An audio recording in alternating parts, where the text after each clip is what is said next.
మన సంస్కృతి సంప్రదాయం కార్యక్రమానికి స్వాగతం. మన తెలుగు టీవీ ప్రేక్షకులకు నమస్కారం. సంక్రాంతి పండుగ పర్వదిన శుభాకాంక్షలు. మన సంస్కృతి సంప్రదాయం కార్యక్రమానికి స్వాగతం. మనకందరికీ తెలుసు సంక్రాంతి పండుగ విశిష్టత ఏంటి, అది ఎందుకు జరుపుకుంటున్నాం, మరి ఏ విధంగా జరుపుకుంటున్నాం అంటే జ్యోతిశాస్త్రమా ఖగోళ శాస్త్రమా, మనకు అన్ని విషయాలు తెలుసు. కానీ అలనాటి రోజుల్లో సంక్రాంతి పండుగ యొక్క విశిష్టతను జానపదులు జానపద గీతాలతో ఎంతో అద్భుతంగా వర్ణించారు. ఒకసారి మన సంస్కృతి సంప్రదాయంలో భాగంగా జానపదులు రచించిన జానపదులు పాడినటువంటి ఆ జానపద గీతాల గురించి మనం గత కొన్ని కార్యక్రమాల ద్వారా మనం తెలుసుకుంటున్నాం, మాట్లాడుకుంటున్నాం. సో మరి ఈ క్రమంలోనే ఈ రోజు కూడా సంక్రాంతి పండుగ విశిష్టత గురించి అలనాటి జానపదులు పాడినటువంటి జానపద గీతాలలో తెలుసుకుంటూ పాడుకుంటూ సంక్రాంతి పండుగ యొక్క విశిష్టత ఏంటో తెలుసుకుందాం. మరి ఇవన్నీ మనకు వివరించడానికి మన స్టూడియోకి ఇచ్చేశారు as usual as for ever Lakshmi Sujatha గారు. లక్ష్మీ సుజాత గారికి స్వాగతం అండి. మీకు సంక్రాంతి పండుగ పర్వదిన శుభాకాంక్షలు. నమస్తే అండి, ప్రేక్షకులందరికీ సంక్రాంతి పర్వదిన శుభాకాంక్షలు. సో లక్ష్మీ సుజాత గారు, మరి ఈ రోజు కూడా మిమ్మల్ని సంక్రాంతి పండుగ విశిష్టత గురించి మనం మాట్లాడుకుంటూ అలనాటి జానపదులు రాసినటువంటి జానపద గీతాలు పాడుకుంటూ ఈ కార్యక్రమాన్ని మనం కొనసాగించుకుందాం. సో ముందుగా సంక్రాంతి పండుగ గురించి కొన్ని మాటలు, మీ మాటలు. ఓకే అండి, సంక్రాంతి పండుగ అనేది మన తెలుగింటి పండుగ, రైతుల పండుగ.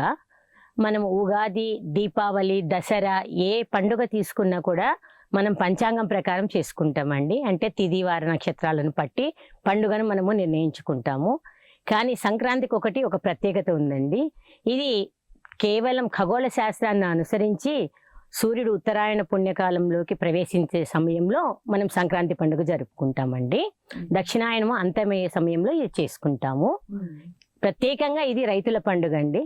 అంటే ప్రతి రైతుకు కూడా సీజన్ అయిపోయి ధాన్యం ఇంటికి వస్తుంది కాబట్టి ఆ ధాన్యం వచ్చిన సందర్భంలో వీరు చక్కగా ఆనందంగా రైతులు పంటకు నిజంగా వాళ్ళు పండించి 6 కాలం కష్టపడి పండించిన పంటకు చూస్తూ మురిసిపోతూ ఆ ధాన్యలక్ష్మిని స్వాగతిస్తూ, అలాగే ఆ పంట పండించడానికి వారికి సహకరించినటువంటి పశువులకు కూడా పూజలు చేస్తూ ఈ క్రమంలో ఈ సంక్రాంతి పండుగను జరుపుకుంటారు. అందుకే పండుగ, ఈ సంక్రాంతి పండుగ అంటే ఎస్పెషల్లీ పల్లె పండుగ అంటారు.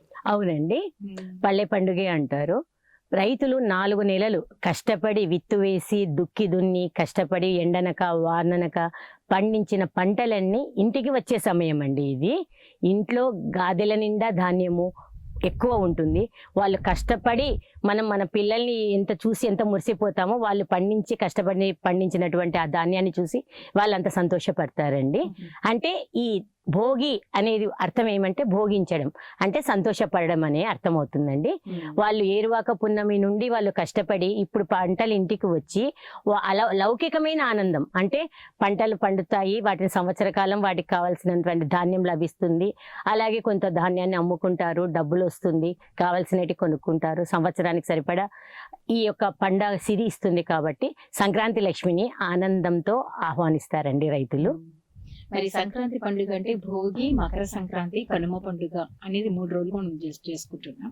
సో మరి భోగి పండుగ వస్తే భోగి పండుగ, భోగి పళ్ళు, దీనికి సంబంధించి అలాంటి జానపదులు పాడిన పాట గురించి ముందు భోగి గురించి చెప్తామండి. 2 మాటలు మాట్లాడుకున్న తర్వాత భోగి గురించి వివరించిన తర్వాత భోగి పళ్ళ పాటను పాడుకున్నాము. ఫస్ట్ భోగి అనగానే మనకు కొన్ని ఆచార వ్యవహారాలు మనకు వాడుకలో ఉన్నాయి. సాంప్రదాయబద్ధంగా మనకు పురాణాలలో కూడా దీని గురించి వివరించినారండి. భోగి నాడు ఫస్ట్ మనం చేసే పని ఏంటి, మొట్టమొదటిగా అంటే భోగి మంటలు వేసుకుంటామండి.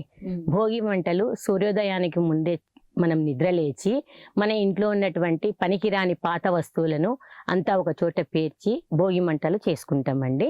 మన ఇంట్లో ఉండే పనికిరాని వస్తువు అంటే ఇట్ ఈజ్ ఈక్వల్ టు దరిద్రము అన్నట్లు భావిస్తామండి.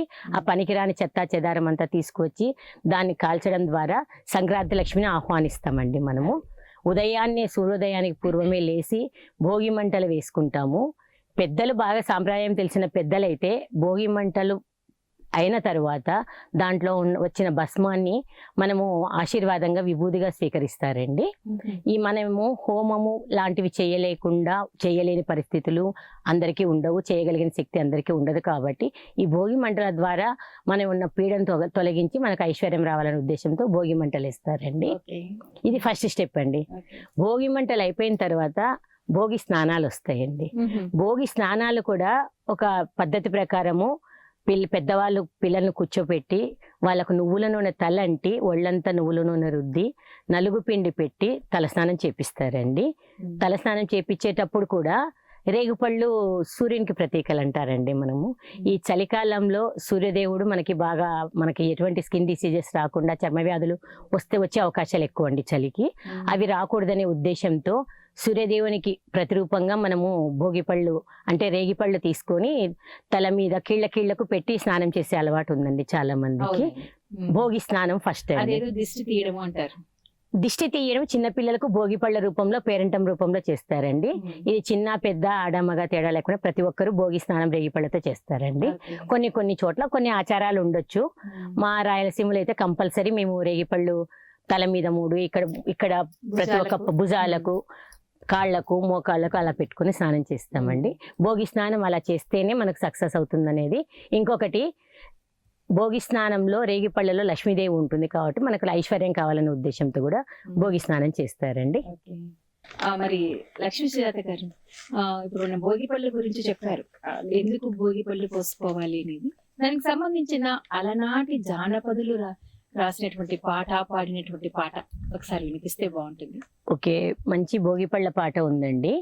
ఇది 11 సంవత్సరాల లోపు చిన్నారులకు, బాలబాలికలకు వాళ్ళ బాలారిష్టాలు వెళ్ళడానికి పోవాలనే ఉద్దేశంతో మనం ఈ భోగిపళ్ళు అనే ఒక కార్యక్రమం చేస్తారండి. పేరెంటాలు చేస్తారు.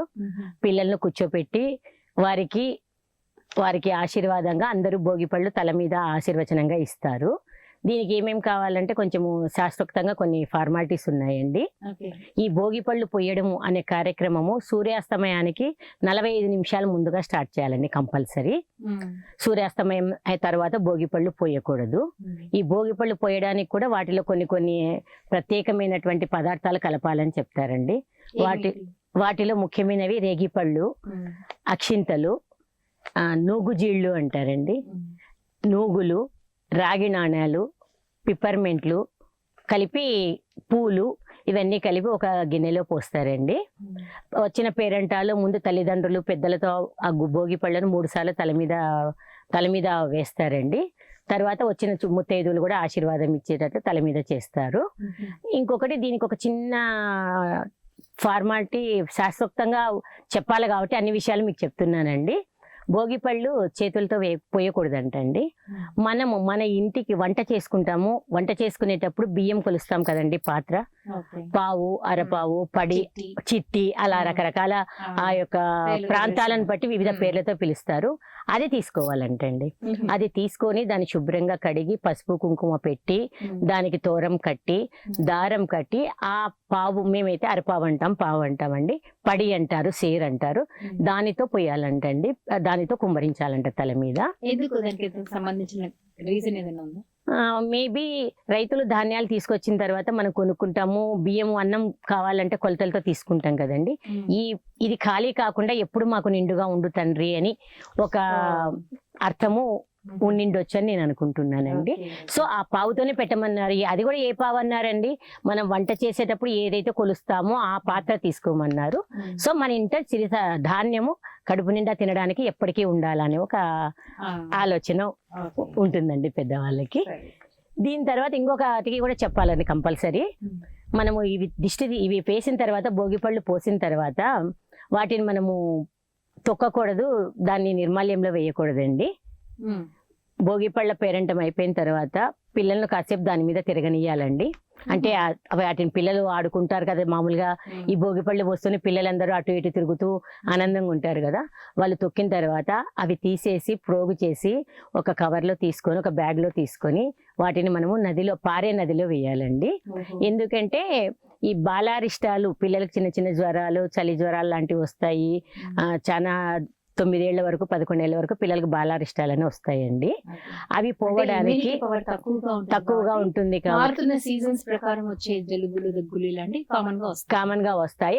అవి తగ్గడానికి ఈ యొక్క ఫార్మాలిటీ అండి. ఇంకొకటి ఈ రేగిపళ్ళు వచ్చేసి సూర్యగ్రహానికి సంబంధించిందండి.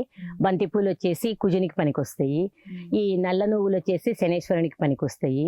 అంటే వాళ్ళ గ్రహాను ప్రకారం కూడా ఏదైనా వీళ్ళకు గ్రహ దోషాలు ఉన్నా కూడా గ్రహారిష్టాలు ఉన్నా కూడా పోవాలనే ఉద్దేశంతో ఈ భోగిపళ్ళ కార్యక్రమం చేస్తారండి. చాలా చక్కగా తెలియజేశారండి. భోగిపళ్ళకు సంబంధించి జానపద గీతం ఏంటండి చెప్పండి. ఎవరింట్లో చిన్న పిల్లలు ఉన్నా కూడా భోగిపళ్ళు అనేది కంపల్సరీ పోస్తామండి 11 ఏళ్ల వరకు. దీనికి ఇంకొక నియమం కూడా ఉందండి.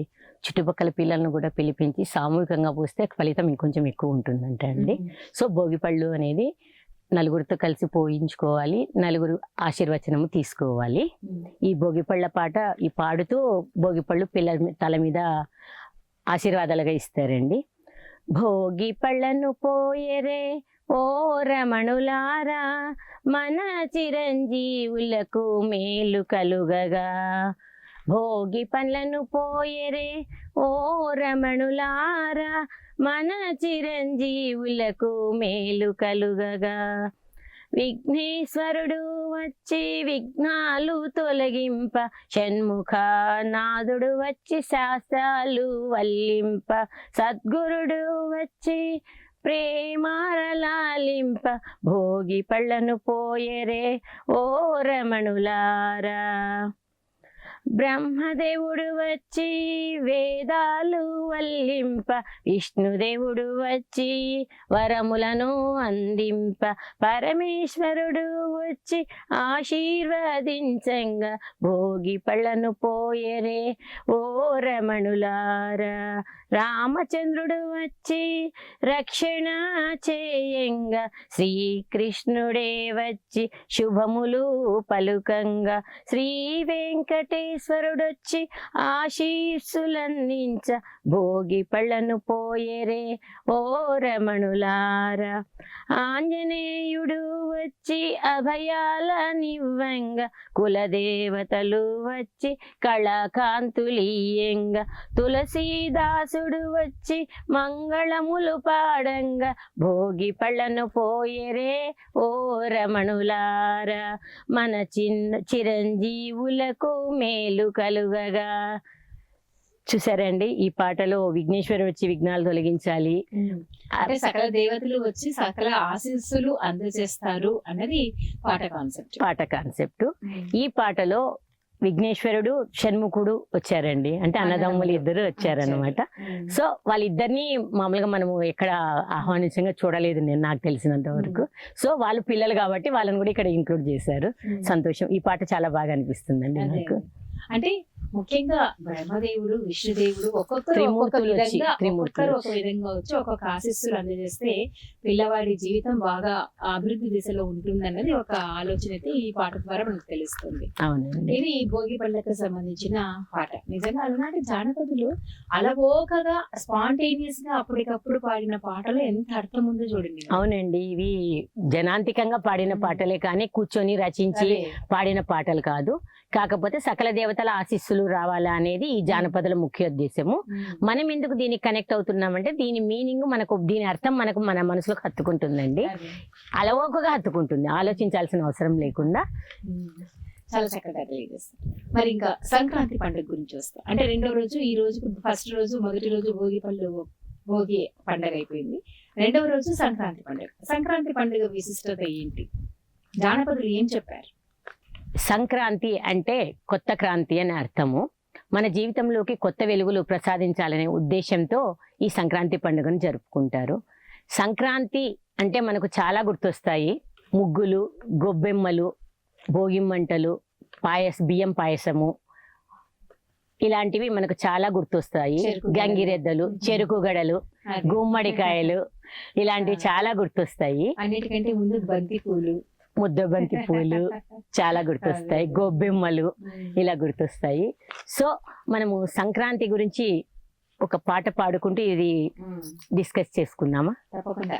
ఆ జానపదులు పాడిన పాటల కోసమే కదా మన సంస్కృతి సంప్రదాయం గురించి మనం మాట్లాడుకుంటున్నాం. అవునండి. తప్పకుండా అండి. ఈ పాట మనం పాడుకుంటే మొత్తం మనం ఏమేమి సంక్రాంతి రోజు ఎలా జరుపుకుంటామో మొత్తం ఇందులోనే వస్తుందండి. ఓకే, మనం తప్పకుండా. పాట తెలియజేసుకుంటూ డిస్కస్ చేసుకుందాం. తప్పకుండా. అంటే మొత్తము సంక్రాంతి పండుగ ఎందుకు జరుపుకుంటున్నాం, ఏ విధంగా జరుపుకోవాలి, ఎలా చేసుకోవాలి అనేది ఆ పాటలో ఉందంటారు. అవునండి. ఈ సంక్రాంతి గొబ్బియల్లో పాటలోనే మనము మొత్తం సంక్రాంతి అంతా మనకు విజువలైజేషన్ అవుతుందండి. కొద్దిగా మధ్యలో వివరించాల్సిన అనుకున్నప్పుడు వివరిస్తానండి తప్పకుండా. సంకురాత్రి పండగొచ్చే గొబ్బియల్లో, సంబరాల పండుగొచ్చే గొబ్బియల్లో, పుష్యమాసం పండుగొచ్చే గొబ్బియల్లో, పుణ్యకాలం వచ్చినది గొబ్బియల్లో, సూర్యదేవుడు వచ్చినాడు గొబ్బియల్లో, మకర రాశి చేరినాడు గొబ్బియల్లో, భోగి మంటలేసినారు గొబ్బియల్లో, దాని చుట్టూ చేరినారు గొబ్బియల్లో, కల్లాపి చల్లినారు గొబ్బియల్లో, ముగ్గులెన్నో పెట్టినారు గొబ్బియల్లో, బంతి పూలు గుచ్చినారు గొబ్బియల్లో, తోరణాలు కట్టినారు గొబ్బియల్లో. చూసారండి, భోగి మంటల గురించి చెప్పేస్తున్నారు మనకి. అదే. భోగి మంటలు వేసుకున్నారని భోగి చెప్పేస్తున్నారు. మంటలు వేసుకున్నారు, భోగి చుట్టూ అంటే మంటల చుట్టూ అందరూ కలిసి తిరిగారు, ముగ్గులు వేశారు. కళ్ళాపి చల్లినారు. మనం కళ్ళాపి చల్లడము అంటే కూడా దీని గురించి కూడా మనకు శాస్త్రోక్తమైన సాంప్రదాయం ఉందండి. మనం కళ్ళాపి చల్లడం అంటే పేడ నీళ్ళు చల్లుతామండి. ఆవు పేడని తీసుకొచ్చి మనం పేడతో అలుకుతామండి ఇంటి ముందు. దీనికి వెనుక చాలా అర్థం ఉందండి. ఈ ఆవు పేడ అనేది సూక్ష్మక్రిములను దగ్గరికి రానియదండి. వైరస్, మన భాషలో అందరికీ అర్థమయ్యే భాషలో అంటే వైరస్ అని దగ్గరికి చేరనివ్వదు. మనం ఆవు పేడతో ఇంటి చుట్టూ ఎప్పుడైతే శుభ్రం చేసినామో మన ఇంటి చుట్టుపక్కల వైరస్ రాదండి. అందువల్ల ఆవు పేడని చల్లుతారు. ఇంకా ముగ్గులు వేస్తారని చెప్తున్నారు కదండి. ముగ్గులు కూడా ఈ కాలంలో ముగ్గుపిండి వాడుతున్నారు, కానీ ముగ్గుపిండికి ఒక ఖచ్చితమైన కొలత ఉంది, ఒక పద్ధతి ఉందండి. ఏంటది? మనము బియ్యం పిండితో ముగ్గేస్తామండి. ముగ్గు పిండితో వాడమండి. కాలాంతకంగా అది మనకు ముగ్గు పిండి వచ్చేసింది, కానీ బియ్యం పిండిలో కొంచెం చక్కెర కలిపి ముగ్గులు వేస్తామండి. చక్కెర ఎందుకు కలపాలంటారు? చెప్తానండి. ఈ ముగ్గు పిండి బియ్యం పిండితో మనం వేసినాము అంటే సూక్ష్మజీవులు ఉంటాయి కదండి, చీమలు లాంటివి, కీటకాలు, క్రిమి కీటకాదులు ఉంటాయి కదండి, వాటికి ఆహారంగా అందించాలనే ఉద్దేశంతో మనకు ముగ్గు పిండికి బియ్యం పిండి వాడతారండి. ఈ చక్కెర అనేది చీమలకండి, చీమలకు ఆహారం అందించాలనే ఉద్దేశంతో ఈ చక్కెర కలిపేసి ముగ్గు వేస్తారండి. ఈ గొబ్బెమ్మలు పెట్టడానికి కూడా ఆవు పేడ తీసుకొచ్చి పెడతాము. ఆవు పేడకి గొబ్బెమ్మలు చేస్తాము, వాటికి బంతి పూలు కుచ్చుతాము. మనకు ఒక గొబ్బెమ్మను వచ్చేసి మనము లక్ష్మీ స్వరూపము, గౌరీ స్వరూపంగా భావిస్తామండి. సువి గొబ్బెమ్మ అంటారు. గొబ్బెమ్మను గౌరీ స్వరూపంగా భావిస్తాము, లక్ష్మీ స్వరూపంగా భావించి అక్కడ ముగ్గు మీద గొబ్బెమ్మలు పెట్టి గొబ్బెమ్మలకు అలంకారం చేసి రకరకాల పూలు పెట్టేసి తాంబూలం పెట్టి రేగిపళ్ళ తాంబూలం పెడతారండి. ఇక్కడ ముగ్గు మీద గొబ్బెమ్మలు పెట్టి గొబ్బెమ్మలకు పూజ చేసి హారతి ఇచ్చి తాంబూలంలో రేగిపళ్ళు తాంబూలం అర్పిస్తామండి మనము. ఆ రేగిపళ్ళు వచ్చేసి సూర్యునికండి. సూర్యుడు ఉత్తరాయణ పుణ్యకాలంకి వస్తున్నాడు, మకర రాశిలోకి ప్రవేశిస్తున్నాడు. సూర్యదేవుని ఆశీర్వచనం ఇంటి నుంచి మరో ఇంటికి వెళ్తున్నందుకు మనం స్వాగతం పలుకుతున్నట్లు అనుకోవచ్చండి. ఈ సూర్యునికి ఈ రేగిపళ్ళు ఇష్టం అండి, సూర్యుని ప్రతిరూపం. ఎందుకంటే ఎర్రగా ఉంటాయి కదండి రేగిపళ్ళు, గుండ్రంగా ఉంటాయి. ఆ సీజన్లో రేగిపళ్ళు తింటే మనకు కఫము, గొంతులో ఇన్ఫెక్షన్స్ అవన్నీ పోతాయండి, జలుబు దగ్గు కూడా రావు. సో సీజనల్ పళ్ళు, సీజనల్వి మనం కంపల్సరీ తీసుకోవాలండి. ఎప్పుడైతే మనం తాంబూలంలో పెట్టినామో కంపల్సరీ దాన్ని ప్రసాదంగా స్వీకరిస్తాం కాబట్టి ఈ రూపేణా తీసుకోవాలని మన పెద్దలు చెప్పిన పద్ధతి అండి ఇది. అల్లుళ్ళు వచ్చినారు గొబ్బియల్లో, అలక పాన్పు వేసినారు గొబ్బియల్లో, కూతుళ్ళు వచ్చినారు గొబ్బియల్లో, కొత్త కోకలు కట్టినారు గొబ్బియల్లో, బావగారు వచ్చినారు గొబ్బియల్లో, బడాయి చూపినారు గొబ్బియల్లో, మరదళ్ళు వచ్చినారు గొబ్బియల్లో, మంచి గంధం పూసినారు గొబ్బియల్లో, పిల్లలంతా కలిసి గొబ్బియల్లో, గాలిపాటలు ఎగరేశారు గొబ్బియల్లో. సంక్రాంతి పండుగకు ప్రతి ఒక్కరు మన బంధువులు, మన అక్క చెల్లెళ్ళను, అన్నదమ్ములను, బావగారిని అందరినీ ఆహ్వానిస్తారు, కొత్తళ్ళులను ఆహ్వానిస్తారనే ఉద్దేశం ఇండైరెక్ట్ గా వీళ్ళు మనకు ఎక్స్పెక్ట్ చేస్తారు, మనకు ప్రెజెంట్ చేశారు సంక్రాంతి చూడండి. పండుగ అంటే అల్లుళ్ళ పండుగ అంటారు. అవునండి. అంటే కొత్తగా పెళ్ళైన వాళ్ళు ఇంటికి రావడము, అల్లుళ్ళు అలకలు చేయడము, వాళ్ళ సరదాలు తీర్చుకోవడము, అల్లుళ్ళు మరదళ్ళు కలిసి ఆటలాడడము, ఇవన్నీ కూడా ఒక సరదా అన్నమాట. సరదా. దీని వెనుక అర్థం ఏమంటే అందరం కలవాలనే ఉద్దేశం అండి. ఒక కుటుంబం అంతా ఒక చోట కలవాలి పండుగకి. దీంట్లో ఇంకొక విశేషం ఉంది చూడండి. కొత్తగా పెళ్ళైన వాళ్ళు ఎప్పుడెప్పుడు పుట్టింటికి వెళ్దామా అని ఉంటారు. సంక్రాంతికి ఖచ్చితంగా తీసుకొస్తామమ్మా అనేసి కొంచెం ఓదార్పు చెప్తూనే అప్పగింతలప్పుడే చెప్తారు, సంక్రాంతి పండగ వద్దు పొమ్మ తీసుకొస్తాము, ఓ 10 రోజులు ఉండి పోదుపు అనేసి చెప్తారు. అంటే కొత్తగా అత్తగారింటికి వెళ్ళే అమ్మాయి ఎప్పుడెప్పుడు పుట్టింటికి రావాలా తిరిగి రావాలా అని ఆలోచిస్తుంటది కాబట్టి సంక్రాంతికి ఖచ్చితంగా పిలుచుకుంటాము అన్నట్లు చెప్తారు. అక్కడికి వెళ్ళిన వాళ్ళు కూడా ఎప్పుడెప్పుడు సంక్రాంతి వస్తుందా, మనం పుట్టింటికి వెళ్దామా, స్నేహితులను కలుస్తామా, ముగ్గులు వేసుకుందామా, గొబ్బి పాటలు పాడుకుందామా, ఆడుకుందామా అనేసి ఎదురు చూస్తూ ఉంటారండి. ఈ సంక్రాంతి విశేషాలలో ఇంకా వస్తాయి చూడండి. బుడబుడగలోడు వచ్చినాడు గొబ్బియల్లో, హరిదాసు వచ్చినాడు గొబ్బియల్లో, గంగిరెద్దుల మేళాలు వచ్చే గొబ్బియల్లో, జంగమ దేవరా గొబ్బియల్లో, బొమ్మల కొలువు గొబ్బియల్లో, భోగిదానం ఇచ్చినారు గొబ్బియల్లో. సంక్రాంతి అంటానే మనకు ఎవరెవరు వస్తారా అనేది, ఈ పల్లెటూరులో ఎవరు వస్తారా అనేది ఇక్కడ చెప్పారు చూడండి. బుడబుడక్కల వాళ్ళు ఇలా వాయించుకుంటూ డమరుకం వాయించుకుంటూ శబ్దం భలే చాలా బాగుంటుందండి. అది ఆ బుడబుక్కల శబ్దము చాలా శంభో శంకర అంటూ శివుని ప్రతిరూపమా అన్నట్లు వస్తారండి. వీళ్ళు గంగిరెద్దుని తీసుకొని వస్తారండి. మనం అనుకోవచ్చు ఒక గంగిరెద్దుని ఎందుకు తీసుకొస్తారు, వేరే జంతువుని ఎందుకు తీసుకురాకూడదు అంటే దీని వెనుక కూడా చాలా అర్థం ఉందండి. రైతులకు బలము శక్తి వాళ్ళకు పంటలకు సపోర్ట్ చేసేది ఎవరు అంటే ఎద్దు అండి. ఎద్దులతోనే పొలం దున్నుతారు, దుక్కి దున్నుతారు. కాబట్టి ఎద్దులు రైతుకు కుడి భుజం ఎడం భుజం అనుకోండి. యాక్చువల్ గా ఈ ఎద్దు అనేది నందీశ్వరుడు ప్రతిరూపం, నందీశ్వరుడే కదండి, ఈశ్వరునికి యొక్క వాహనం ఎద్దు. ఆ వాహనం మనకు ఈశ్వరుని వాహనం అయినందువల్ల అతనికి ఎద్దుకు ఒక వరం ఉందండి. ఎద్దు యొక్క గిట్టల్లో అమృతం స్రవిస్తుందంట. ఎప్పుడైతే మనం పొలం దున్నుతున్నామో ఎద్దు నడుచుకుంటూ వెళ్తుందో భూమి అమృత తుల్యం అవుతుంది. అమృత తుల్యం అయ్యి ఇంతింతై వటుడింతై అన్నట్లు ఒక గింజ వేస్తే గింజకు 1000 రెట్లు గింజలు వచ్చేటట్లు అమృతత్వంతో ఆ యొక్క ధాన్యం బయటకు వస్తుందండి. సో ఎద్దుల యొక్క అమృతంతో తయారైనటువంటి ఈ పంటలు ప్రజలందరికీ ఆయురారోగ్యాలు ఐశ్వర్యాలు ఇవ్వాలి, బలం ఇవ్వాలి అని చెప్పేసి మనం చెప్తారు. ఎద్దులను పూజిస్తారండి. ఓకే, అందుకే గంగిరెద్దులు తీసుకుని బుడబుక్కల వాడు వస్తే ప్రతి వాళ్ళు కూడా వాళ్ళ ఇంటికి ఆహ్వానించి అతనికి ధాన్యము ఇస్తారు. కరెక్ట్, మీరు చెప్పింది. అందుకే బహుశా అమృత తుల్యమైనటువంటి ఆ ఎద్దు పాదం తమ ఇంటి ముందు కూడా ఉండాలి, సోకాలి అనేది, అంతేనా? అవునండి.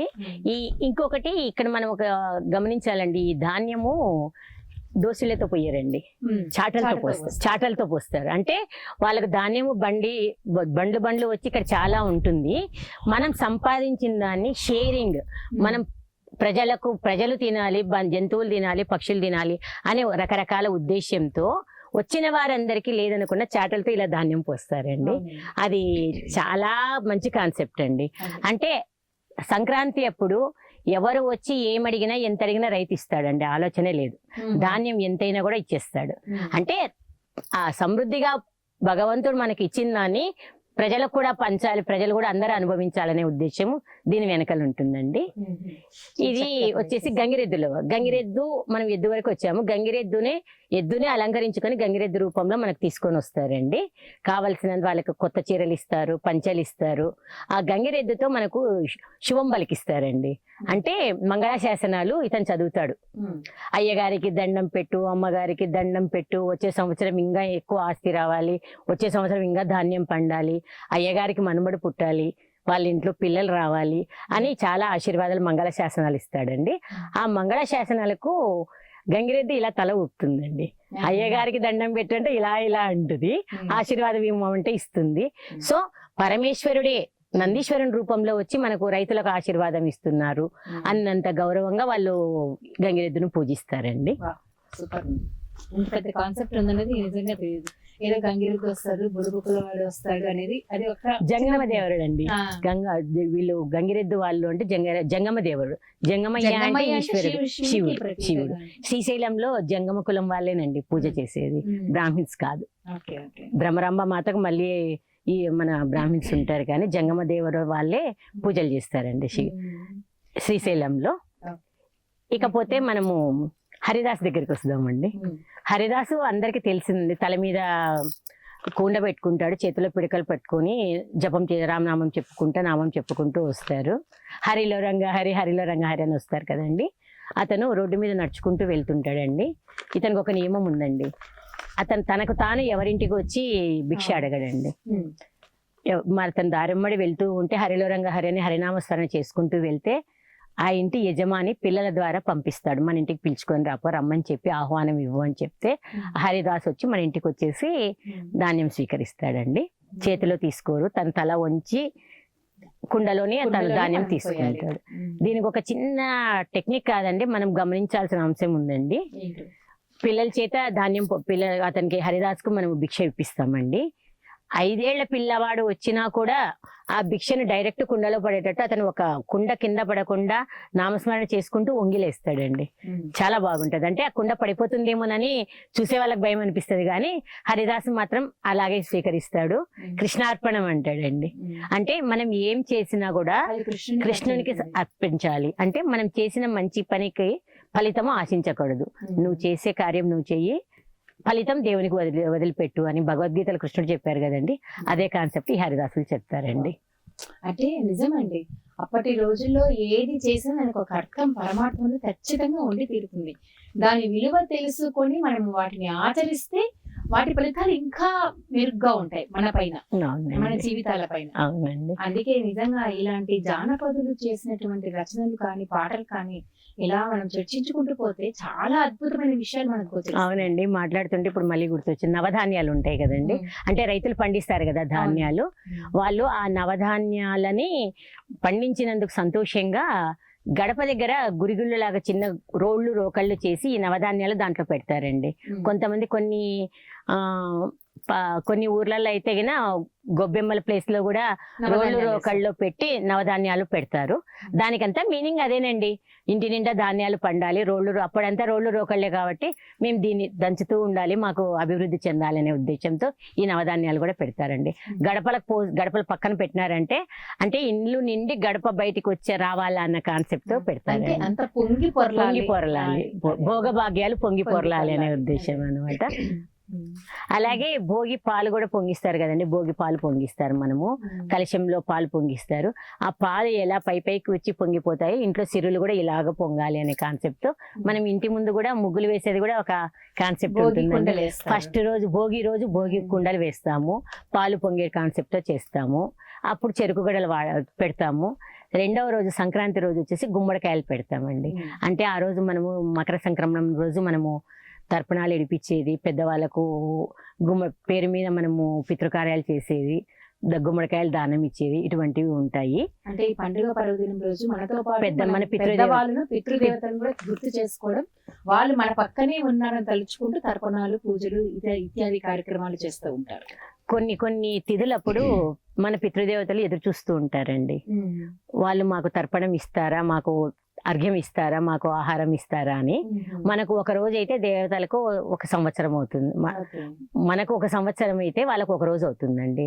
సో కొన్ని పర్వదినాలలో పితృదేవతలు ఎదురు చూస్తూ ఉంటారండి, నా వంశస్థులు ఎవరైనా మాకు ఈరోజు అర్ఘ్యం ఇస్తారా, తర్పణం ఇస్తారా అని చెప్పి ఆశీర్వాదాలు ఇస్తారండి. ఇవంతా మనం ఏం కొత్తగా చెప్పేది ఏం లేదండి. జీన్స్ అంటాం కదండి, జన్యుదేవతలు, మనం జన్యుదేవతలు పితృదేవతలు అంటాము, జీన్స్ అంతేనండి. తర్వాత బొమ్మల కొలువు పెట్టినారు గొబ్బియల్లో, భోగిదానం ఇచ్చినారు గొబ్బియల్లో, పాడి పంట ముందుకొచ్చే గొబ్బియల్లో, ఇంటి మింద ధాన్యాలు గొబ్బియల్లో, అన్నపూర్ణ ఇంటిలోన గొబ్బియల్లో, పిండి వంటలు చేసినారు గొబ్బియల్లో, ఎరుకల సాని వచ్చినది గొబ్బియల్లో, దీవించి వెళ్ళినది గొబ్బియల్లో, అందరూ వచ్చినారు గొబ్బియల్లో, ధాన్యాలు పొందినారు గొబ్బియల్లో, ఎవరింటికి వచ్చినైనా వాళ్ళకి ధాన్యం పొందే వెళ్తున్నారు, సంతృప్తిగా వెళ్తున్నారు అని చెప్తున్నారు చూడండి. ప్లస్ ఇక ఇక్కడ మన కొత్తది బొమ్మల కొలువు పెట్టినారు. బొమ్మల కొలువు అనేది ఇప్పటికి కొద్దిగా రేర్ అయిపోయి కనుమరుగైపోతుంది, కానీ మళ్ళా కొంచెం కొంచెం ఇప్పుడు వస్తున్నాయి. ఈ బొమ్మల కొలువు అనేది చాలా బాగుంటదండి. చిన్నప్పుడు మా ఊర్లో ఒకే చోట పెట్టేవాళ్ళు, పెద్ద హాల్లో పెట్టేవాళ్ళు. అంటే బొమ్మల కొలువు అంటే ఇప్పుడు బొమ్మలు చూస్తున్నారు కానీ బొమ్మల కొలువు కంప్లీట్ గా వాళ్ళకు థీమ్ తెలియదు. రామాయణం థీమ్ ఒకటి పెట్టింటారు, రామాయణం గురించి పెడతారు, భారతం భాగవతం గురించి పెడతారు. ఇట్లా ఆ బొమ్మల కొలువు చూసినప్పుడు, ఆ రామాయణం చూసినప్పుడు అక్కడ ఆంజనేయ స్వామి ఇవి ఉంటే కొన్ని చూసినప్పుడు పిల్లలకు క్యూరియాసిటీ వస్తుంది. ఏం అక్కడ ఆంజనేయ స్వామిని ఎందుకు పెట్టినారు, కొండ ఎందుకు ఎత్తినారు, బాణం ఎందుకు వేసినారు. ప్రతి యుగంలో అవతార పురుషుని యొక్క రహస్యాలను అవతార పురుషుడు చేసినటువంటి ఇతిహాస కార్యక్రమాల గురించి తెలియచెప్పడము, తెలుసుకోవాలని కుతూహలం పెంచడం కూడా అండి. దశావతారాల కాన్సెప్ట్ ఒకటి ఉంటది, రామాయణ కాన్సెప్ట్ ఒకటి ఉంటది, భారతం కాన్సెప్ట్ ఒకటి ఉంటది, సంక్రాంతి కాన్సెప్ట్ ఒకటి ఉంటది. అంటే ఒక పండుగ, ఒక సంక్రాంతి పండుగ చేస్తే ఏమేమి ఉంటాయి, లేకపోతే ఒక రామాయణంలో ఇవి ఎందుకు ఉన్నాయి. మనం ఫర్ ఎగ్జాంపుల్ రావణాసురుని చూస్తే ఖచ్చితంగా ఇంటికెళ్ళి రావణాసురుడు ఎవరు అని అడుగుతారు. సో మనం పురాణాల పట్ల, మన శాస్త్రాల పట్ల అవగాహన కల్పించడానికి, కుతూహలాన్ని పెంచడానికి ఈ బొమ్మల కొలువు చాలా బాగుంటుందండి. బాగా తెలిసిన వాళ్ళు బొమ్మల కొలువు వెళ్తే బయటికి రావద్దు కాదండి. కానీ బాగా పూర్తిగా కనుమరుగైపోయిందండి బొమ్మల కొలువు అనేది. అవునండి, బాగా చెక్క బొమ్మలు బాగా అందుబాటులో ఉండేటివి, మర్చిపోయి మనం అన్నిటి కూడా అంటే ఈ కాలానికి అనుగుణంగా పింగాణీలు, గాజు గ్లాసు ఇలాంటి ఇత్యాది మెటీరియల్ తో తయారయ్యే బొమ్మలు మనకు అందుబాటులోకి వస్తున్నాయి కాబట్టి దాని మీద ఎంత ఆసక్తి చూపించట్లేదు. కొండపల్లి బొమ్మలు అండి మన బ్రాండ్, ఆంధ్ర బ్రాండ్ కొండపల్లి బొమ్మలు. తెలుగు రాష్ట్రాలకు కొండపల్లి బొమ్మలు ఫేమస్ అండి, చెక్కతో చేసినవి. చాలా బాగుంటాయండి అవి. అసలు దైవత్వము, ఆ కళ ఎలా ఉంటుందంటే ఒక బొమ్మ చూస్తే ఆ దేవుడు, ఒక అబ్బాయి బొమ్మ చూస్తే ఆ అబ్బాయి అంత రియల్ గా ఉన్నాడు అన్నంత బాగా అనిపిస్తుందండి. నెక్స్ట్ ఇంకా ఉన్నాయండి సరదాలు, ఇంకా పూర్తి అవ్వలేదు, సంక్రాంతి సరదాలు అయిపోలేదండి ఇంకా. కోడి పందెమాడినారు గొబ్బియల్లో, కోలాటమేసినారు గొబ్బియల్లో, పల్లెలోని రైతులంతా గొబ్బియల్లో, పార్వేట ఆడినారు గొబ్బియల్లో, చందమామ వెన్నెల్లో గొబ్బియల్లో, చెమ్మ చెక్కలాడినారు గొబ్బియల్లో, సంకురాత్రి లక్ష్మి వచ్చే గొబ్బియల్లో, చల్లగాను దీవించే గొబ్బియల్లో, గొబ్బియల్లో గొబ్బియల్లో సంక్రాంతి లక్ష్మికి గొబ్బియల్లో. సంక్రాంతి పండుగ రోజు పల్లె పండుగ ఎట్లా ఉంటది, పల్లెల్లో ఎలా చేసుకుంటారు అనేది ప్రతి అంశాన్ని కూడా ఇక్కడ క్రోడీకరించారు. అవునండి, ఈ కోడి పందాలు అనేటివి అప్పుడు మనలాగా సినిమాలు, వేరే సెల్లులు, టీవీలు అటువంటివి లేవు కాబట్టి కోడి పందాలు సరదాగా ఆడేవారండి. ఆ కోడి పందాలు సరదాగా ఆడడం కాస్త ఇప్పుడు ఒక వ్యసనం కంటే ఎక్కువైపోయి మనకు పల్నాటి యుద్ధం జరిగింది కదండి కోడి పందాల మీదనే. మొత్తం పల్నాటి యుద్ధం అంతా దానికి నాయకురాలు నాగమ్మ జరిగిందంతా కోడి పందాల మీదనే. సో ఒక ఏమంటారు హై లెవెల్ కి ఒక పిచ్చికి వెళ్ళిపోయిందండి. అది ఒక వ్యసనం లాగా, బెట్టింగ్ లాగా. కోడి పందాలు ఆడకూడదని పోలీసులు రైడింగ్ లాంటివి కూడా జరుగుతుంది. అవునండి, అవును జరుగుతున్నాయండి. చందమామ వెన్నెల్లో గొబ్బియల్లో, చెమ్మ చెక్కలాడినారు గొబ్బియల్లో అంటే వాళ్ళు రాత్రిపూట కూడా సరదాగా కోలాటం ఆడుకున్నారు, వెన్నెల్లో ఆడుకున్నారు అనేది. ఆ వెన్నెల్లో ఆడుకునే అనుభవం అసలు మనం చెప్తే వచ్చేది కాదండి, స్వతహాగా అనుభవిస్తేనే తెలుస్తుంది. చాలా బాగుంటుందండి. ఈ లైటింగ్స్ లో ఏమి బాగుండదా అంటారేమో, అది ఎంజాయ్ చేసిన వాళ్ళకి అసలు ఇది మరుపురాని అనుభవం అండి. నిజంగా పండుగ అంటే పల్లె వాతావరణంలో చేసుకోవాలి, ముఖ్యంగా సంక్రాంతి పండుగ అంటే. అవునండి, ఇప్పుడు పల్లెల్లో కూడా తీరు మారిపోయిందిలేండి.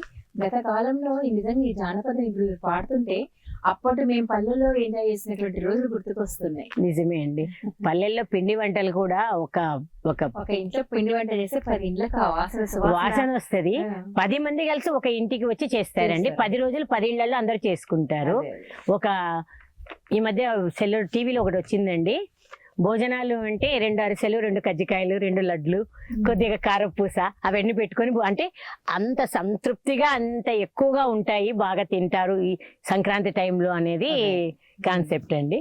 కాకపోతే ఇప్పుడు కొంచెము అంత తిని మనము డైజెస్ట్ చేసుకునే పరిస్థితులు లేవు మన, అంతే. ఇదే అండి సంక్రాంతి సంబరాలు. ఈ సంక్రాంతిలో పారువేట ఉత్సవం అన్నారండి. అవును. పారువేట ఉత్సవము అంటే పారువేట మీకు ఐడియా ఉందండి? స్వామివారిని రథంపై పెట్టి ఊరేగించడం. అవునండి. స్వామివారు అడవికి వెళ్ళి క్రూరముగా, యాక్చువల్గా అయితే రాజువారు క్రూరముగాలు పల్లెలలోకి రాకుండా అడవి లోపలికి తరిమేసే కాన్సెప్ట్ ఇదండి పారువేట అనేది. అంటే పారిపోవాలి, అవి వెళ్ళిపోవడానికి పారువేట చేస్తామన్నమాట. అక్కడ మనకు జంతువులు మన ఊర్లలోకి వచ్చి ప్రజలకు ఇబ్బంది కలిగించకుండా, ఎటువంటి ఇబ్బంది కలిగించకుండా ఈ పారువేట ఉత్సవం అని జరుగుతుందండి. ఇప్పటికి కూడా ప్రతి ఊర్లలో ప్రతి దేవుడు పారువేట ఉత్సవానికి వెళ్తారండి. దేవుడు అంటే దేవుడితో పాటు వివిధ వాయిద్యాల డప్పు డమరుకాల సౌండ్లతోటి ఆ చుట్టుపక్కల ఉన్న జంతువులు ఊర్లోకి రాకుండా ఇవి అడ్డుకుంటాయి. అవి ఈ శబ్దానికి ఈ పారిపోతాయి, అంటే లోపలికి వెళ్ళిపోతాయి. ఎందుకంటే జనావాసాలలోకి వస్తే ప్రజలకు ఇబ్బంది అవుతుంది కదండి. అవి క్రూర జంతువులు. సో వాటిని పారిపోయేదానికి పారువేట అనే ఉత్సవం అని చేస్తారు. తిరుమల వెంకటేశ్వర స్వామికి జరుగుతుంది, శ్రీరామచంద్రుల వారికి జరుగుతుంది, దసరాల అమ్మవారు వెళ్తారు. సో ఇవి ప్రతి ఒక్క దాని వెనుక ఒక సైంటిఫిక్ రీజన్, ఒక లౌకిక రీజన్ అన్నీ ఉంటాయండి. ఈ పారువేట ఉత్సవం కూడా బాగుంటుంది. మేము చిన్నప్పుడు ఇవన్నీ చూసామండి. చాలా చక్కగా తెలియజేశారు. లక్ష్మీ సుజాత గారు, సంక్రాంతి పండుగ, భోగి పళ్ళ పండుగ, అన్ని రకరకాల, అంటే ఆ 2 రోజులు నిర్వహించుకునే ప్రతి అంశాన్ని మనం పాట ద్వారా, మీ మాట ద్వారా చాలా చక్కగా తెలియజేశారు. ముఖ్యంగా గొబ్బిళ్ళు ఎందుకు ఆడతారు, గొబ్బిళ్ళు అమ్మాయిలే ఎందుకు ఆడతారు అన్న కోసం నన్ను వేరే చిన్నపిల్లలు అడిగారనమాట.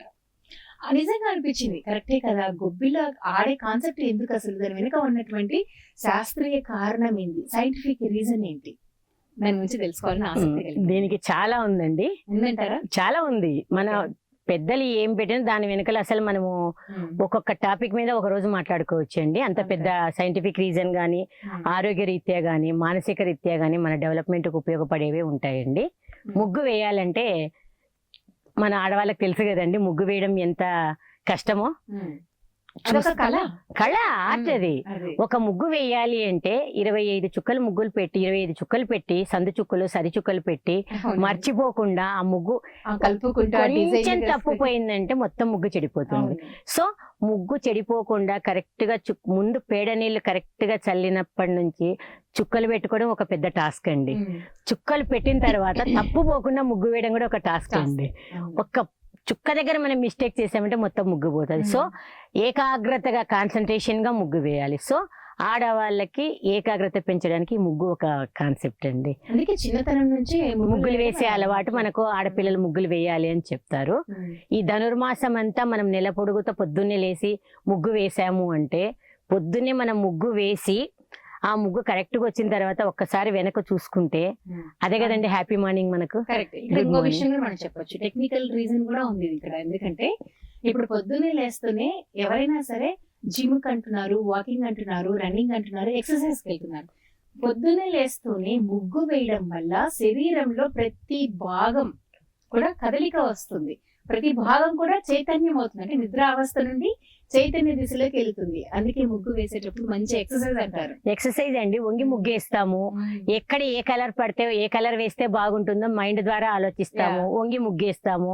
4 సార్లు ఐసైట్ డెవలప్ అవుతుంది. మనము ఒక ½ an hour ముగ్గేసామంటే ఒక 10 సార్లు వంగిలేస్తామండి. ఆటోమేటిక్ గా మన నడుము స్టిఫ్ అవుతుంది. కరెక్ట్ ముగ్గు వేయాలనే కాన్సెప్ట్, ఏకాగ్రత పెరుగుతుంది. పక్క వాళ్ళకంటే ముగ్గు బాగా వేయాలని మనకి స్పోర్టివ్నెస్ వస్తుంది. ఆఖరిగా మనం ముగ్గు చూసుకున్నామంటే ఆహ్లాదకరంగా ఉంటుంది. నా ముగ్గు బాగుంది అని మనం ఈరోజు ఫీల్ అయినామంటే ఈ రోజంతా మనకు పాజిటివ్ వైబ్రేషన్స్ ఉంటాయి. ఆ కిక్కే వేరండి. గొబ్బిళ్ళకు సంబంధించి చెప్తామండి. ఈ గొబ్బెమ్మలు కూడా మనము దానికి ఆవు పేడని తీసుకొచ్చి పెడతామండి. ఆవు అంటే లక్ష్మీ స్వరూపం వస్తుంది. ఆవు పేడ కరెక్ట్ లక్ష్మీదేవి నివాస స్థానం నుంచి ఆవు పేడ బయటకు వస్తుంది. మనం అనొచ్చు, ఎందుకు సారికి ఆవు పేడను తీసుకొస్తారు, వేరే దాంతో ఎందుకు చేయకూడదు అంటే, ఆవు పేడ బ్యాడ్ స్మెల్ రాదండి. ఆవు పంచితం కానీ ఏ మనిషి కానీ జంతువు కానీ ప్రకృతిలో ఏ ఒక్క ప్రాణికి కూడా విసర్జన అనేది చెడు వాసన వస్తుందండి. ఆవుకు మాత్రం రాదండి. అట్లా ఎన్ని రోజులున్నా ఆవు దగ్గర ఆవు పేడ కానీ ఆవు పంచితం కానీ మనకు చెడ్డ వాసన రాదండి.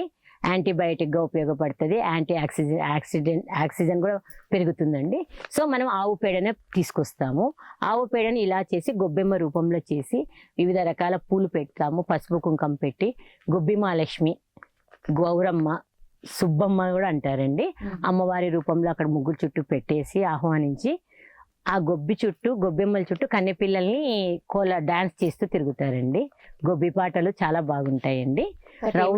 రౌండ్గా ఒక తిరుగుతూ చప్పట్లతో వెనక ముందు వేస్తూ ఒక రిథమిక్గా వీళ్ళు డాన్స్ చేస్తారండి. ఈ గొబ్బెమ్మ పాటలు బాగుంటాయి.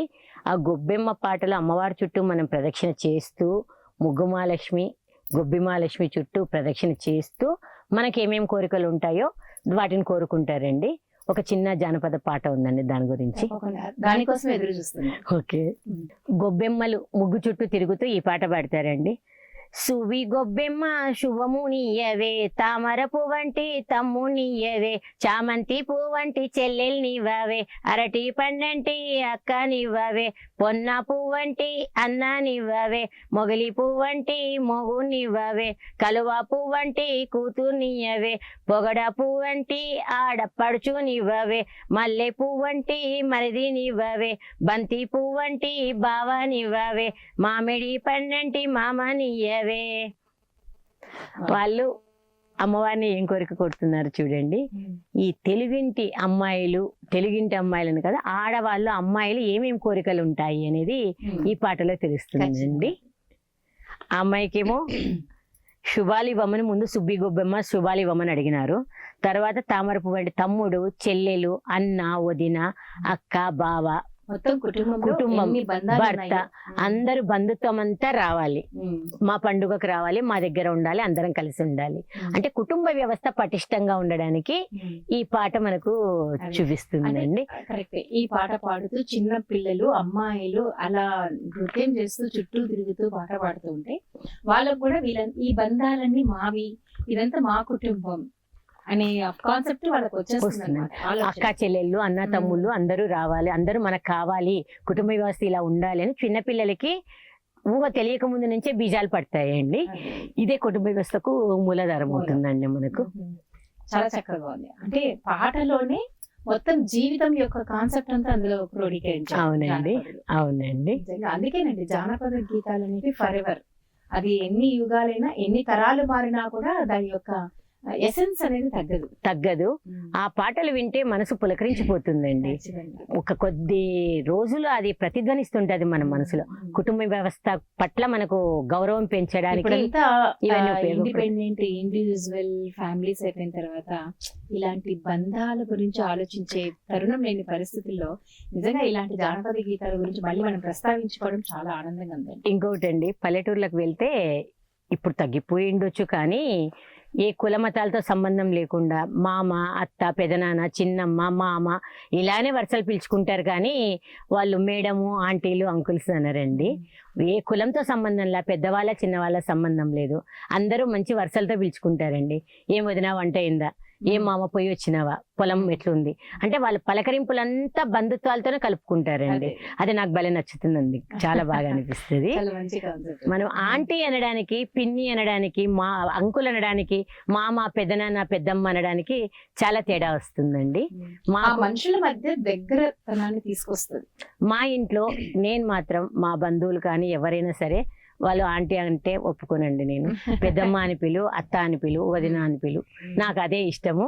తెలుగులోనే మాట్లాడాలి. ఈ పిలుపులు పెద్దమ్మ అంటే ఎట్లండి, అమ్మ కంటే పెద్దమ్మ అంటే అప్పుడు ఇంకా గౌరవం, అమ్మ కంటే ఎక్కువ ప్రిఫరెన్స్ ఇవ్వాలి. పెద్దమ్మ అంటే అమ్మకు కూడా పెద్ద తను. సో ఈ రక్త సంబంధాల గురించి, మానవ సంబంధాల గురించి, విలువల గురించి ఈ తెలుగు పిలుపు ఆ వరుసల్లోనే వస్తుందండి. వదిన, మరదలు అంటే కొద్దిగా సరసలాడడం, సరదాగా ఉండడం తెలుస్తుంది. అత్తగారు అంటే అత్తగారికి గౌరవం ఇవ్వడం తెలుస్తుంది. సో ఈ బంధుత్వాలు కూడా కుటుంబ వ్యవస్థ బాగుండాలి అంటే మన ఒరిజినల్ బంధుత్వంలోనే పిలుచుకోవాలి, ఆ వరుసల్లోనే పిలుచుకోవాలని నాకు అనిపిస్తుంది. సో మొత్తానికి లక్ష్మీ సుజాత గారు సంక్రాంతి పండుగ అంతా మన స్టూడెంట్ చేసేసారండి. తన పాటల ద్వారా, జానపద గీతాల ద్వారా చాలా చక్కటి విశ్లేషణతో పాటల గురించి వివరిస్తూ సంక్రాంతి పండుగ యొక్క విశిష్టత ఏంటనేది తెలియజేశారు. నిజంగా చాలా హ్యాపీగా ఉందండి. ఎప్పుడో గత రోజులు ఎప్పుడో చిన్నప్పటి కాలంలో పల్లెల్లో చేసుకున్న పండుగల్ని మళ్ళా ఇవాళ మీ పాటలతో మేము గుర్తు చేసుకున్నట్లు మాకు అనిపిస్తుంది. చాలా సంతోషంగా ఉంది. లక్ష్మీ సుజాత గారికి మన తెలుగు టీవీ తరపున మరొకసారి ధన్యవాదాలు తెలియజేద్దామని మంచి కాన్సెప్ట్ తో మనం ముందుకు వచ్చేసారు. లక్ష్మీ సుజాత గారు, ఇప్పుడు సంక్రాంతి పండుగ అంటే ఏంటి అనేది జానపదులు పాడినటువంటి పాటల ద్వారా మాకు చక్కగా మీరు విశ్లేషించారు. మామూలుగా ఏ పండగైనా పంచభక్ష పరమాణాల విందు అనేది ఉంటుందంటారు. సంక్రాంతి పండుగ ఇంకాస్త ఎక్కువ. చాలా రకాల పిండి వంటలతో సంక్రాంతి పండుగ సెలబ్రేట్ చేస్తూ ఉంటారు. ఎందుకంటే మనం ముందుగా అనుకున్నట్లు రైతులకు ధాన్యం అంతా ఈ సీజన్ లో పంటలన్నీ బాగా పండి ఇంటికి వస్తాయి కాబట్టి ప్రతిదీ కూడా కొత్త పంట వస్తుంది కాబట్టి రకరకాల పిండి వంటలు చేస్తారు. నిజంగా ఆ పంచభక్ష పర్వాణం గురించి మనం ఒకసారి విశ్లేషించుకుందామా? రకరకాల పిండి వంటలు, రకరకాల భోజనాలు ఒక ఎత్తు అండి. ఇప్పుడు మనం ఏ పెళ్లికి వెళ్ళినా, విందు వినోదాలకు వెళ్ళినా కూడా ఎన్నో రకాల ఆహార పదార్థాలు ఉంటాయి, ఎన్నో రకాల స్వీట్స్, ఎన్నో రకరకాలు. ఒక్కొక్క పెళ్లికి వెళ్తే అసలు మనం లెక్కలేనన్ని పదార్థాలు వడ్డిస్తారు. అవి ఎవరు తింటున్నారు, ఎంత దుబారా అవుతుంది, ఎంత మనము దాని ఆ రుచిని ఆస్వాదిస్తున్నాము అనేది కూడా అర్థం కానంత లెవెల్లో పెడుతున్నారు. ఇది వింత పోకడేనండి. మనం 100 రకాలు పెడితే ఎంత తిన్నా మన కడుపు తినే నిండేమైనా తింటాం కదండి. సో కొంచెము దుబారా కిందకే నేను భావిస్తున్నాను. అంటే ఇది ఒక స్టేటస్, అంటే వాళ్ళ స్టేటస్ తగ్గట్టు వాళ్ళు పెట్టాము అన్న ఒక ఫీలింగ్ అన్నమాట. స్టేటస్ ప్రకారం మీరు పెట్టినా మనము 10 రకాలు తినలేం కదండి. మన పొట్ట ఒక లిమిట్ వరకే తింటుంది కానీ ఎక్కువ తీసుకోదు కదా. సో ఈ పంచభక్ష పరమాణాలు ఉంటే చాలని నేను అనుకుంటున్నాను. పంచభక్ష పరమాణాలు అంటే 5 రకాలు అంటారా? అవునండి, పంచభక్ష్యాలు అంటే 5 రకాల 5 రకాలుగా మనం భక్షించడం అంటే తినడం అండి. ఈ పంచభక్ష్యాలు అనేది ఒక శాస్త్రంలోనే ఉందండి దీని గురించి. భక్ష్యము, భోగ్యము, చోహ్యము, లేహ్యము, పానీయము, ఇవి పంచభక్ష్యాలు అంటారండి. 5 రకాల భక్ష్యాలు మనం భక్షించడానికి 5 రకాల ఆహార పదార్థాలు కావాలని అర్థం అండి. భక్ష్యము అంటే మనము కొరికి తినేదండి. అంటే ఆ పదార్థాన్ని మనము కొరికి పళ్ళ సహాయంతో కొరికి నమిలి రుచి చూస్తాము. ఫర్ ఎగ్జాంపుల్ గారెలు, అరిసెలు, బూరెలునండి. అవి కొరికి తింటే గానీ టేస్ట్ తెలియదు, మనకు రుచి తెలియదు. మన నాలుకకు రుచి అందాలంటే దాన్ని కొరకాల్సిందే, కంపల్సరిగా బైట్ చేయాల్సిందే వాటిని. భోజ్యము అంటే నమిలి తినేదండి. అంటే దాన్ని మనము నమిలితే కానీ దాని రుచి మన నాలుకకు అందదు. అవి పులిహోర, దద్దోజనము, నమిలి తింటే గానీ మనకు దాని గురించి తెలియదండి. చోష్యము, బాగుందండి పదము. చోష్యము అవును, చాలా కొత్తగా అనిపిస్తుంది కానీ మనకు తెలుసండి. జుర్రుకునేది. ఓహో, జురుకొనడం అంటే సిప్ చేయడం. ఇప్పుడు పిల్లలకి అర్థం కావాలంటే, అంటే ఇప్పుడు పిల్లలకి అర్థం కావాలంటే నూడిల్స్, మ్యాగీ వాళ్ళు ఇలా జుర్రుకొని తింటారు అంతేనంటారా? కానీ అవి కాదండి, అది వాళ్ళు ఇలా అనేవి జురుకోవడం అంటారండి. దాన్ని జురుకోవడం అంటారు. పాయసము, రసము, పులుసు, ఇవి జురుకుంటామండి. అంటే ఇలా తీసుకొని మనం ఇలా జురుకోవడాన్ని, వీటిని చోష్యం అంటారు. లేహ్యం అండి, లేహ్యం అంటే చూర్ణం లాగా అనమాట. అవి ఏంటివి అంటే తేనె, బెల్లం పాకము, పచ్చళ్ళు అండి. రోటి పచ్చళ్ళు అలా అంటాం కదండి. అంటే జస్ట్ నాలుగు డైరెక్ట్ రుచి తీసుకునేది. పానీయాలు అంటే త్రాగేది. అంటే భోజనాలలో ఇది కూడా ఒక పార్ట్. నీరు తాగుతాము, జావా తాగుతాము, పళ్ళ రసాలు తాగుతాము. ఇంకా ఈ జనరేషన్కి అర్థం కావాలంటే సూప్, అదే అనమాట. జావా సూప్ అంటారు. సో ఇవి ఈ పంచభక్ష్యాలు అంటే భక్ష్యము, భోజ్యము, చోహ్యము, లేహ్యము, పానీయం అండి. ఇవి పంచభక్ష్యాలు. ఒక విందు భోజనం ఉండాలంటే ఇవన్నీ ఉండాలని ఒక శాస్త్రోక్తంగా ఉందండి. ఇంకో కొంచెం డీప్కి వెళ్దాము. మీకు అన్నంలో రకాలు తెలుసా అండి? అన్నంలో రకాలంటే పులిహోర, నిమ్మకాయ చిత్రాన్నము, ఇంకా రకరకాలుగా ఉంటాయి. ఓకే అండి, ఓకే. దీని గురించి ఒక గ్రంథంలో ఉందండి, దాని గురించి మీకు చెప్తాను. భోజన కుతూహలం అనే గ్రంథంలో రఘునాథ సూరి గారు ఏం చెప్పారంటే అండి, అన్నం అంటే మనకు గుర్తొచ్చి తెల్లగా ఉండే వరి అన్నం.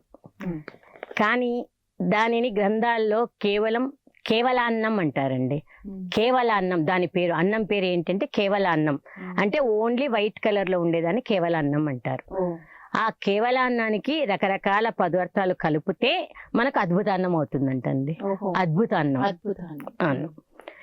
ఇక ఈ పుస్తకంలలో ఈ శాస్త్రాలలో కొన్ని కొన్ని పదార్థాలు ఎలా చేయాలని కొలతలతో సహా చెప్పారండి. పరమాన్నం తండుల త్రిగుణం దుగ్ధం దుగ్ధార్థం జీవనీయకం తదర్థం గుణచూర్ణంతో పరమాన్న మితి స్మృతం గుణజీవనీయం తదర్థం. బియ్యానికి 3 రెట్లు చిక్కని పాలు, పాలలో సగం నీళ్లు, ఆ నీళ్లకు సగం బెల్లం పొడి కొలతలతో వండితే అది పదార్థం పరమాన్నం అవుతుందండి. ఆ పదార్థం పరమాన్నం అవుతుంది. అంటే పరమాన్నానికి ఎంత బియ్యం వేయాలి, ఎన్ని పాలు వేయాలి, పాలలో ఎన్ని రెట్లు బెల్లం కలపాలి, ఇదంతా లెక్క ప్రకారం కొలత ప్రకారం ఉంటుందండి. మనము గుళ్ళకు వెళ్తే గుళ్ళో మనకు ప్రసాదం ఇస్తారు కదండి. మనం ఇంట్లో ఎంత చేసుకున్నా అంత రుచి రాదు కదండి. ఎందుకంటే వాళ్ళకు శాస్త్రోక్తంగా ఎన్ని పాలు వేయాలి, వాటిని ఎంతవరకు మరిగించాలి, ఆ లెక్క ప్రకారం వేస్తారు కాబట్టి ఆ రుచి వస్తుందండి. దీని పరమాన్నం అండి. ఇంకొకటి హరిద్రాన్నం అండి. హరిద్రాన్నం అంటే పెరుగన్నం. హరిద్రం అంటే యాక్చువల్గా పసుపు అండి. పసుపు కాకపోతే చూడండి, సంస్కృతం మదితం గవ్యం తండులానాం చతుర్గుణం ఈషత్ హరిద్రయాయుక్తం మరీచిం జాజి సంయుతం ఖ హరిద్రాన్నం. సంస్కృతంలో ఇది ఎలా తయారు చేయాలో చెప్పారండి. దీని తయారీకి చిక్కటి పాలను 4 వంతులు అయ్యే వరకు ఉడికించాలంటండి. లీటర్ పాలు తీసుకుంటే 1/2 లీటర్ అయ్యేంత వరకు మరిగించాలంట. ఈ మరిగిన పాలను బియ్యానికి 4 రెట్లు తీసుకొని దానిలో పసుపు, మిరియాల పొడి, జాజికాయ పొడి వేసి వండాలి. ఇది స్వీట్ కాదండి, స్వీట్ కాదు, ఒక పొంగళి లాంటిది. దీనిని నెయ్యి బెల్లం నంచుకొని తింటారంటండి. ఒక లీటర్ పాలు తీసుకొని 1/2 లీటర్ వైపు మరిగించి ఆ మరిగిన పాలను బియ్యానికి 4 రెట్లు తీసుకోవాలంటండి. అంటే ఎంత మధురంగా ఉంటుందో ఆ పదార్థం ఊహించుకోండి. మన కోవా కంటే కూడా ఇంకా ఎక్కువ మధురంగా ఉంటుంది.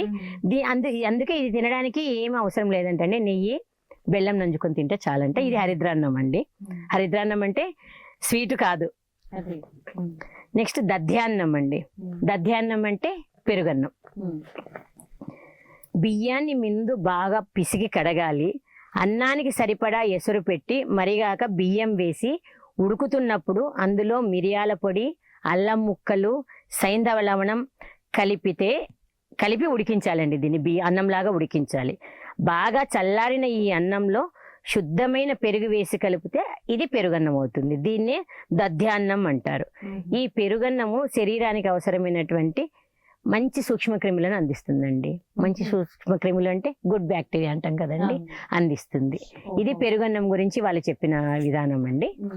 ఇంకొకటి కృసరాన్నం అండి. బియ్యంలో సగం పెసరపప్పు కలిపి వండిన పులగం లేదా కట్టు పొంగలిని కృసరాన్నం అంటారు. దీనిని నేతితో వండుతారండి, నెయ్యి వేసి వండుతారు. అంటే మనం పులగం అంటాం కదండి, కొన్ని సైడు కట్టు పొంగల్ అంటారు, పులగం అంటాము. ఇది నెక్స్ట్ గుడోదనం అని ఉందండి.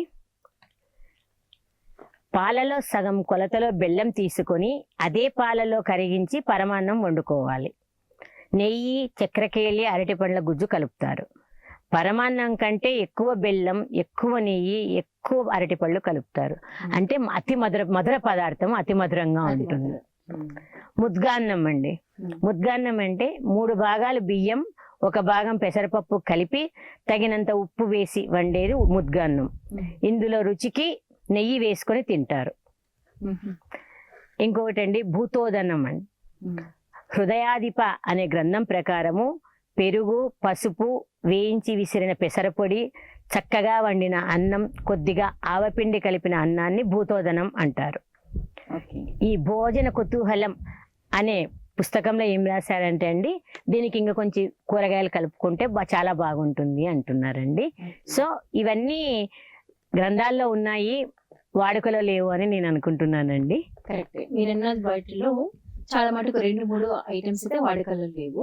ఇప్పుడు లాస్ట్ లో చెప్పింది కూడా అది వాడుకలో లేదు. ఇప్పుడు దానికి ఆల్టర్నేటివ్ గా కొంచెం రూపాంతరం చేసి ఇప్పుడు రకరకాల వెజిటబుల్ బిర్యానీ, పలావులు ఇలాంటి చేస్తూ ఉన్నారు. ఈ వెజిటబుల్ పలావ్, బిర్యానీ ఇవన్నీ చేస్తున్నారు, ఓకేనండి. వాటిలో వాడే పదార్థాల వల్ల మనం ఆరోగ్యం దెబ్బతింటుంది. ఈ పద్ధతి ప్రకారం మనం వండుకున్నామంటే ఇందులో హానికరమైనటివి ఏవి కలపలేదు. సో ఇటువంటి ఆహార పదార్థాల వైపు మనం వెళ్తే అందరం ఆరోగ్యంగా ఉంటాము, మన ఆరోగ్యాన్ని కాపాడుకుంటాము అని ఒక ఆలోచన అండి. ఇప్పుడు మనకి జుట్టు తెల్లగా అవ్వడానికి కానీ, అనారోగ్యం రావడానికి కానీ, నీరసానికి కానీ, కాళ్ళ నొప్పులకు కానీ వయసుతో సంబంధం లేకుండా వస్తుందండి. పూర్వకాలము కొన్ని అనారోగ్యాలు ఒక వయసు వచ్చిన తర్వాతనే వస్తాయి. మోకాళ్ళ నొప్పులు ఎవరికండి? 50 ఏళ్ళు 60 ఏళ్ళు దాటిన వాళ్ళు మోకాళ్ళ నొప్పులు అంటున్నారు. వస్తున్నాయి. నడుము నొప్పులు ప్రతి ఒక్కటి కామన్ అవుతా ఉంది. సో ఈ ఆహార వండే విధానం మనం మార్చుకున్నాము. ఆ పాత సాంప్రదాయాల ప్రకారం వెళ్తే ఆహారంతోనే ఆరోగ్యం మన వాళ్ళు పెట్టారండి. ఆ పద్ధతి ప్రకారం వాడితే మనం అందరం మన ప్రజలు బాగుంటారనే ఉద్దేశంతో నేను ఈ విషయాన్ని మీకు అందరికి తెలియజేస్తున్నాను. చాలా చక్కటి విషయాలు. విందు భోజనం అంటే ఏంటి, అసలు ఆ పంచభక్ష పరిమాణాలు అంటే ఏంటి, ఎన్ని రకాలు ఉంటాయి, మరి వాటిని ఏ విధంగా తీసుకుంటారు, ఎందుకు ఆ పేర్లు వచ్చాయి, అలాగే అన్నం అంటే అన్నంలో ఎన్ని రకాలు ఉన్నాయా అన్న విషయాన్ని మీరు బాగా కూలంకుషంగా స్టడీ చేసి మా కోసం, మా ప్రేక్షకుల కోసం మీరు తెలియజేసినందుకు మీకంగా లక్ష్మీ సుజాత గారు మీకు ధన్యవాదాలు. నమస్తే. ధన్యవాదాలండి. నమస్తే. ఇది మన సంస్కృతి సంప్రదాయం. మన సంస్కృతి సంప్రదాయం కార్యక్రమానికి స్వాగతం.